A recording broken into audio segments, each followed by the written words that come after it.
Sir ఎక్కువ చేసిండు, sir తక్కువ చేసిండు అనేది ఇప్పుడు తెలంగాణ సమాజానికి చాలా స్పష్టంగా కూడా తెలవాల్సిన అవసరం ఆవశ్యకత ఉంది. ఎందుకంటే దానికంటే ముందు నేను ఇంకొక అంశాన్ని కూడా ఇక్కడ తెర మీదకి తీసుకొస్తా. ఎందుకంటే ప్రజలందరికీ కూడా తెలవాల్సిన ఎపిసోడ్ చాలా ఉన్నది కాబట్టి రేవంత్ రెడ్డి గారు పూర్తి స్థాయిలో దేనికి పెంచిండు, దేనికి తగ్గించిండు, ఎందుకు పెంచాల్సి వచ్చింది, ఎందుకు తగ్గించిండు అనేది కూడా ఒక అంశం. దీంతో పాటు ఇంకొక బ్రహ్మాండమైన అంశం కూడా మనం తెర మీదకి తీసుకొద్దాం. దీంట్లో ప్రధానంగా కూడా ఆలోచించాల్సిన విషయం ఏంటంటే అందరూ బడ్జెట్ గురించి ఆలోచిస్తారు, కానీ అప్పుల గురించి కూడా ఆలోచించాల్సిన అవసరం ఉంది.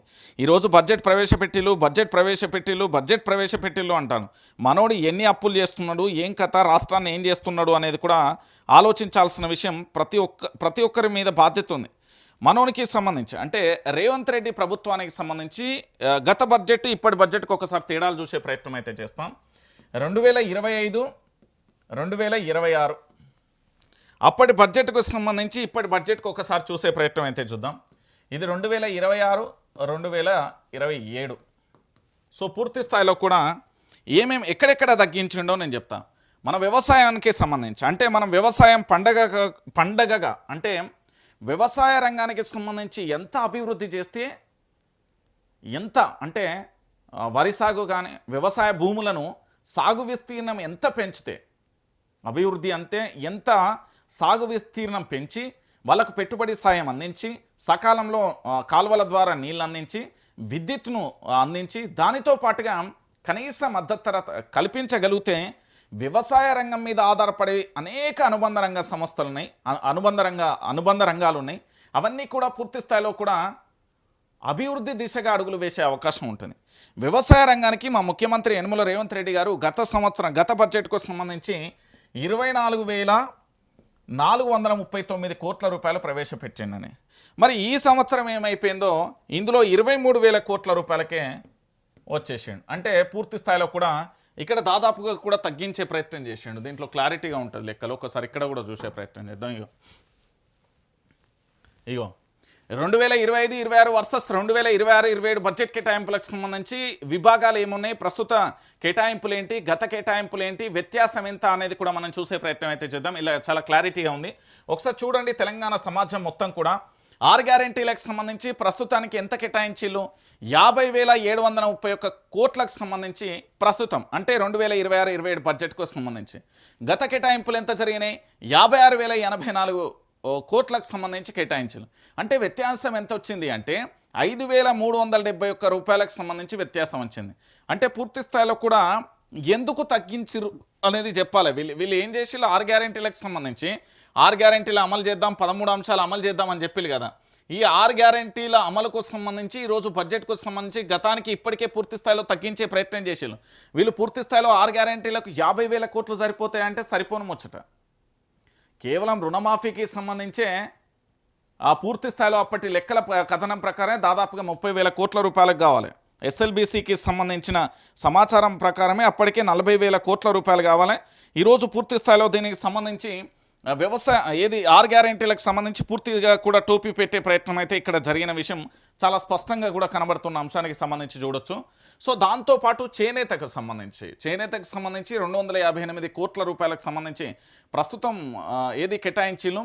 గతంలో దీనికి 371 కోట్ల రూపాయలను కేటాయించిన పరిస్థితి కనబడుతుంది. ఈసారి చేనేత శాఖకు సంబంధించి మొండి చేసిల్లు అనుకోవచ్చు. ఎందుకంటే దాదాపుగా సుమారుగా 100 కోట్లకు పైగా దాదాపుగా 113 కోట్ల రూపాయలకు సంబంధించి పైన కూడా మైనస్గా అంటే తగ్గించే ప్రయత్నం చేసిల్లు. ఇక పశు సంవర్ధ శాఖకు సంబంధించి 1,529 కోట్లండి ప్రస్తుతానికి కేటాయింపు జరిగింది.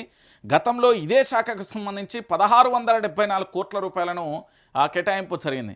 ఇందులో వ్యత్యాసం ఎంత, 145 కోట్ల రూపాయలకు సంబంధించిన వ్యత్యాసం కనబడుతుంది. మరి ఎందుకు తగ్గించిళ్ళు, ఏం కథ, గత ఏడాది కంటే ఇప్పుడు ఎందుకు తగ్గిస్తున్నారు అనే దానికి మాత్రం సమాధానం లేదు. పోనీ ఇటు చేనేత కానీ 6 గ్యారెంటీలు కానీ పశు సంవర్ధ శాఖకు సంబంధించి ఏమైనా అభివృద్ధి దిశలో అడుగులు వేసిల్లా, భారీగా ఆదాయం వస్తుందా, లేకపోతే పూర్తి స్థాయిలో దీని కేటాయింపుల తగ్గింపు వెనుక మర్మం ఏంటిది అనేది ప్రభుత్వమే చెప్పాలి. ఇంకా వ్యవసాయానికి సంబంధించి 23,179 కోట్ల రూపాయలకు సంబంధించి ప్రస్తుతం అంటే 2026, 27లో సంబంధించిన కేటాయింపులు జరిపిల్ను.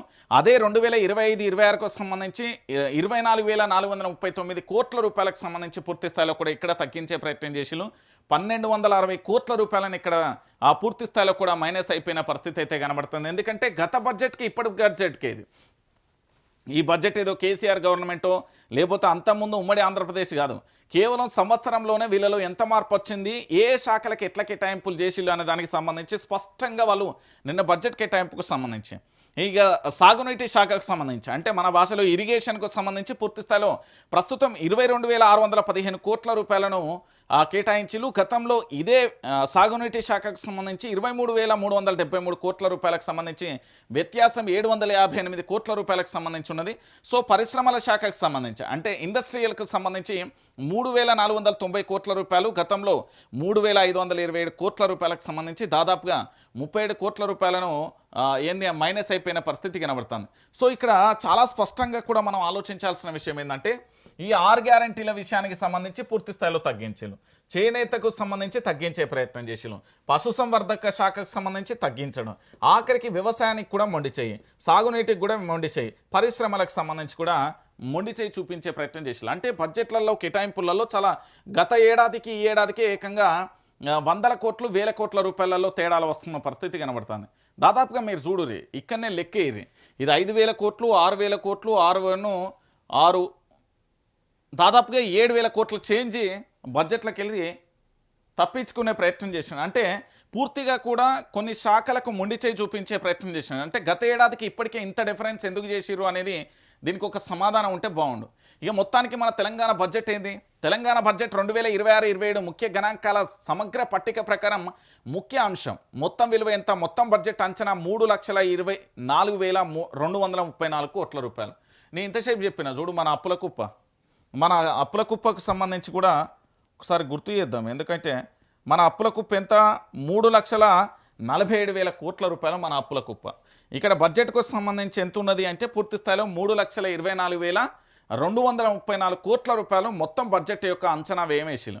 దాంట్లో రెవెన్యూ వ్యయం ఎంత, 2,34,406 కోట్లు, మూలధన వ్యయం ఎంత, 47,267 కోట్లు, ద్రవ్యలోటు ఎంత, 58,458 కోట్లు, 58,458 కోట్లు, తలసరి ఆదాయం తలసరి ఆదాయం 4,18,931 కోట్ల రూపాయలకు సంబంధించి. సో మొత్తానికి ఇగో ఈ బడ్జెట్తోని తెలంగాణ రాష్ట్రాన్ని అరిచేతిలో వైకుంఠాన్ని చూపించే ప్రయత్నం చేస్తారట. మరి ఎట్లా చేస్తారు ఏం కథ అనేది కూడా మనం చూడాల్సిన పరిస్థితి అయితే కనబడుతుంది. సో